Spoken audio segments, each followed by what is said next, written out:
Most women are told the same thing. Watch your stress. Stay on top of your blood work. And if something feels off, it's probably just hormones. But here's what almost no one tells you about Sjögren's. The biggest risk factor isn't stress. It isn't age. It isn't even your genetics. It's something that most women with Sjögren's were never warned about. Something that was quietly happening in their body, sometimes for years, before a single symptom showed up. And once you understand what it actually is, a lot of things that felt confusing, they're going to start making sense. When most people think about autoimmune disease, they think genetics. They think, okay, did my mother have it? Did my grandmother? And yes, family history matters. That's not wrong. Others assume it's age. That your immune system just deteriorates. Gets confused. Starts attacking the wrong things. And again, there's some truth to that. And then there's the stress conversation. Chronic stress causes inflammation. Stress triggers autoimmune flares. You've probably heard some version of that. But here's the thing. Millions of women have a family history of autoimmune disease. Millions live with chronic stress. Millions reach midlife and never develop Sjögren's. So those things? They're context. They're background noise. They're not the why. The real question is, what separates the women who develop Sjögren's from the ones who don't? What tips the immune system over the edge? That's what I want to talk about today. Because the answer is something most rheumatologists don't lead with in the first appointment. And I think that's a problem. Let's talk about what Sjögren's actually does to the immune system over time. You already know the hallmarks. Dry eyes. Dry mouth. Fatigue that doesn't lift no matter how much you sleep. Joint pain that moves around. Brain fog. That feeling of being just slightly wrong in your body. But what most people aren't told, what often gets buried in the fine print, is this. Women with Sjögren's have a significantly elevated risk of developing a specific type of cancer. Non-Hodgkin's lymphoma. And I want to be careful about how I say this, because I'm not saying Sjögren's causes cancer. I'm not saying if you have Sjögren's, you will develop lymphoma. That's not what the research shows. What it does show is that the same immune dysregulation that drives Sjögren's, the overactivation of B cells, the chronic inflammation, the immune system running on overdrive for years, creates conditions where lymphoma risk rises. Studies put the elevated risk at roughly 5 to 44 times higher than in the general population, depending on the specific features of the disease. That's a wide range. And that range matters, because it tells us something important. Not every woman with Sjögren's carries the same risk. Certain patterns. Certain features of the disease. Certain symptoms that look unremarkable on their own. They cluster together in women whose lymphoma risk is at the higher end of that range. And most women don't know what those patterns look like. Most women aren't watching for them. Because nobody gave them a map. That's actually why I put together a symptom map.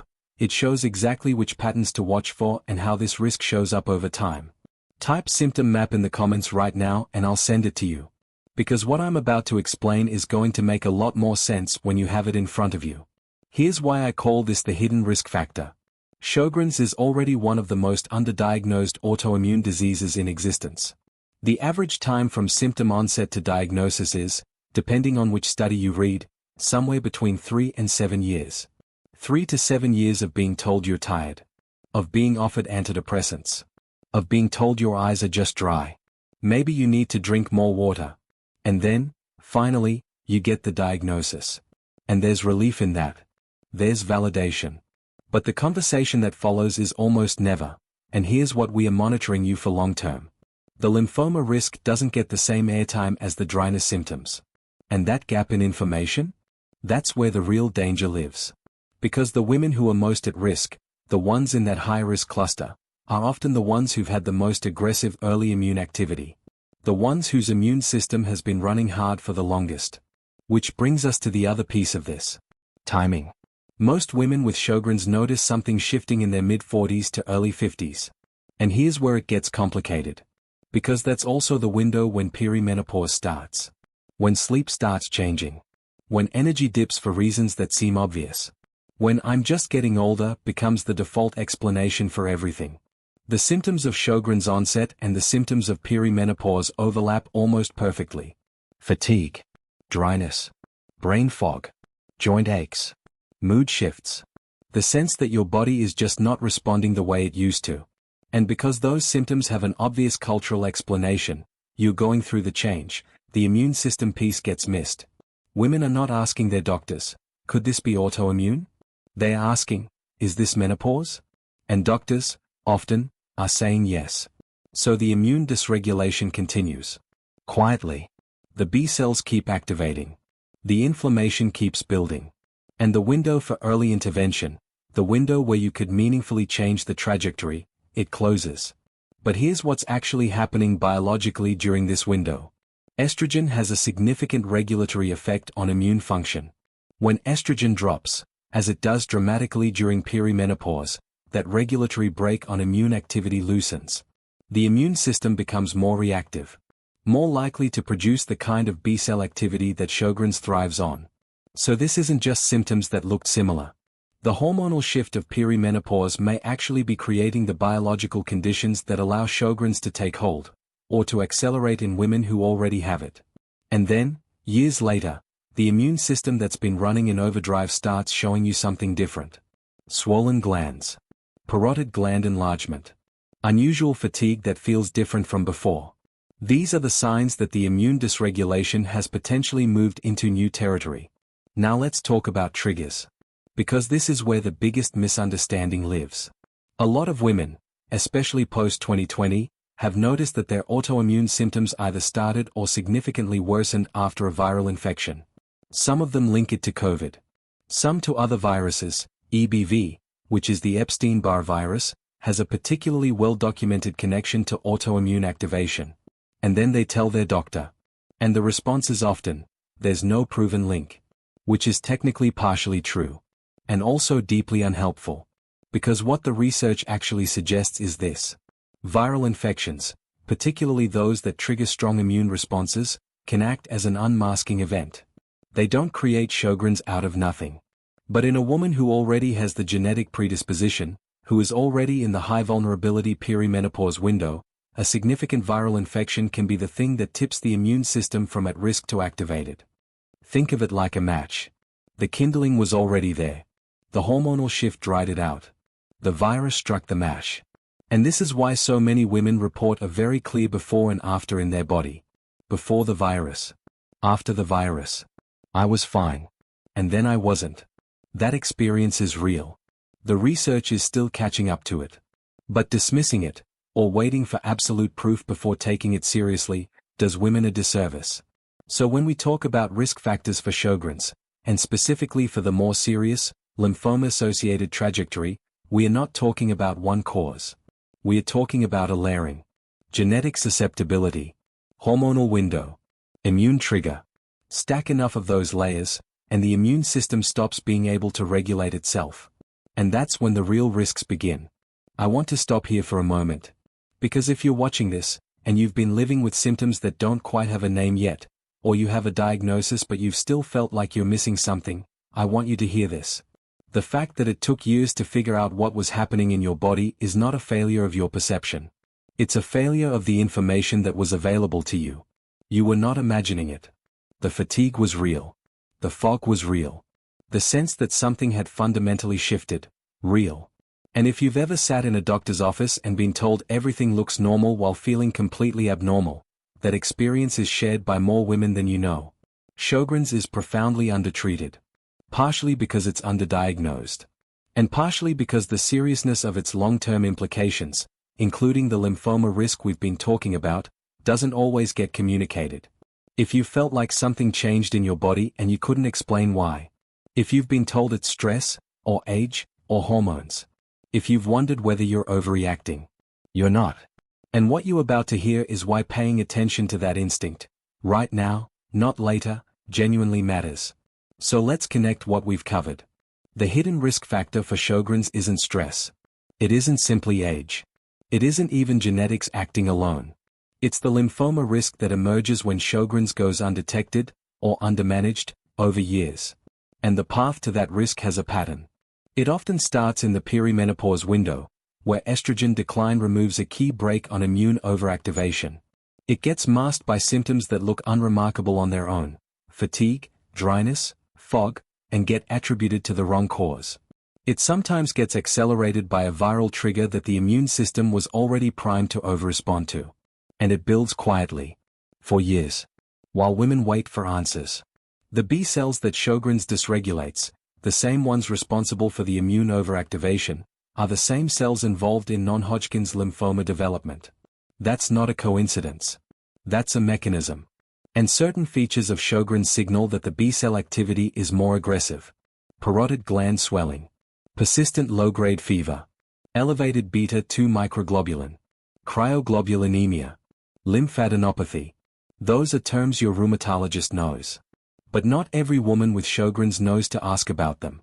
Knowing the vocabulary, knowing what to watch for, changes your ability to advocate for yourself. It changes what conversations you have. What tests you ask about. What changes you don't dismiss. And that's the difference between monitoring your condition and actually understanding it. Here's what I haven't told you yet. There are early signs, specific, trackable patterns, that show up before the disease progresses into the higher-risk territory. Signs that most women either dismiss, or aren't asked about, or don't connect to Sjogren's at all. Things like recurring swelling around the jaw or neck that comes and goes. A pattern of infections that seems slightly more frequent than it used to be. A new sensitivity to light that's different from before. Raynaud's, where your fingers or toes go white or blue in the cold, appearing for the first time. Unexplained skin changes. Numbness.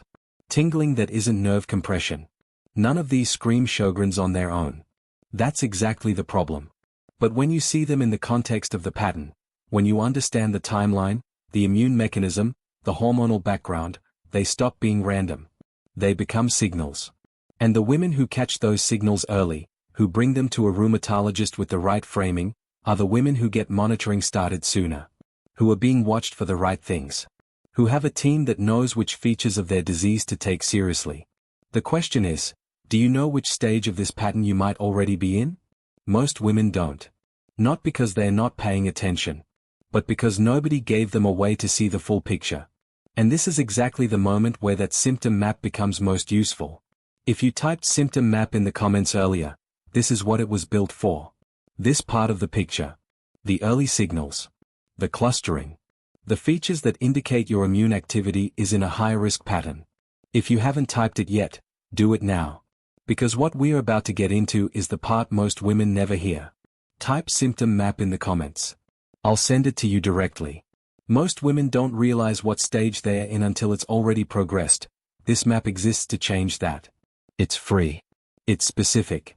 And after everything we've just covered, it might be the clearest picture of your own situation you've had in a long time. Let me give you a clearer picture of who sits in that high-risk category. Because this isn't a uniform risk. It's a risk that clusters around specific features.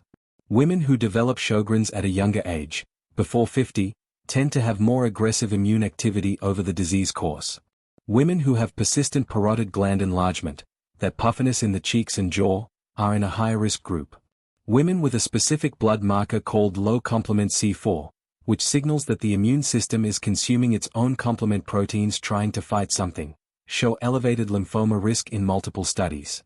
Cryoglobulinemia, where abnormal proteins form in the blood at low temperatures, is another marker. It sounds obscure, but it's testable. And it matters. And then there are the women whose disease has been active, subclinically active, for the longest time before diagnosis. The ones in that 3 to 7 year diagnostic gap we talked about. Years of immune overactivation with no monitoring, no intervention, no tracking. That's the profile that concerns specialists the most. Not because the outcome is inevitable, but because the window for changing it gets smaller the longer the immune dysregulation runs unchecked. And this is where I want to make something very clear. The goal of understanding this risk is not fear. It's not to hand you a diagnosis you didn't have this morning.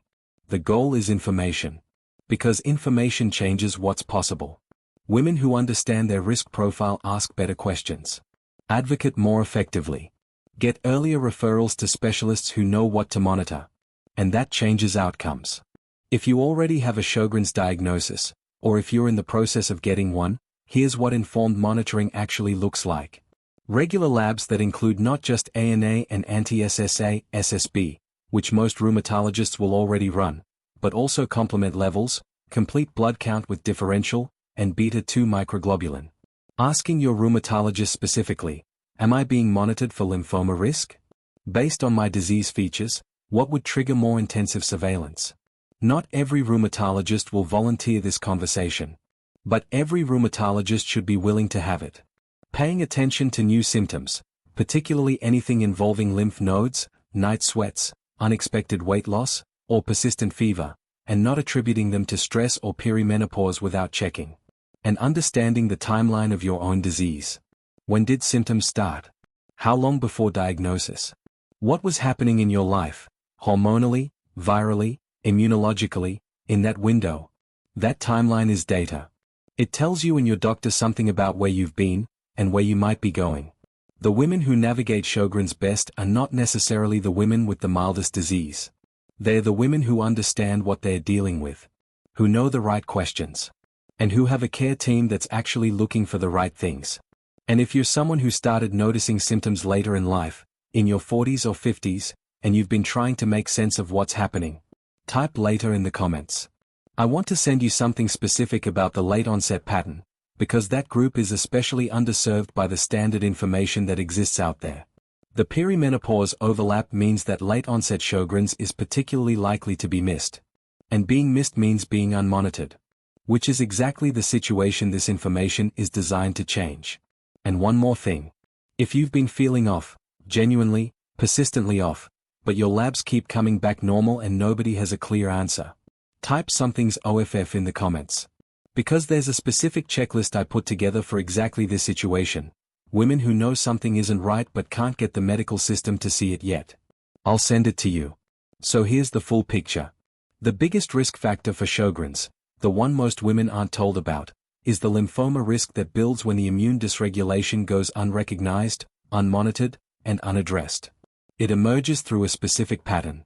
A hormonal window, often perimenopause, that removes the immune system's regulatory brake. A trigger, viral, sometimes, that tips an already primed immune system into overdrive. Years of symptoms that get misattributed. That get dismissed. That get filed under stress or aging. And an immune system that keeps running. B cells that keep activating. Inflammation that becomes the baseline. And then, sometimes, something more serious. But here's what I want you to take away from this. This is not a story that has to end that way. The women who know their risk profile, who know what to monitor, what to ask, what not to dismiss, are not living in fear. They are living informed. And that is a completely different thing. Information is not a diagnosis. Understanding your risk is not the same as having that risk become your reality. But going through this without the information? That's where the real risk lies. In the next video, we're going to go deeper on something I touched on today. The specific early signs, the ones that most women miss, that show up before Sjogren's enters the high-risk territory. What they look like. How they pattern over time. And how to tell your doctor about them in a way that actually gets you the monitoring you need. If you're not subscribed, subscribe. Because that one is important. And if anything in this video connected with something you've been experiencing, leave a comment. Tell me where you are in this. Tell me what's been dismissed. Tell me what questions you still have. Because this community is full of women who have been waiting too long for someone to take them seriously. And I'm not going anywhere.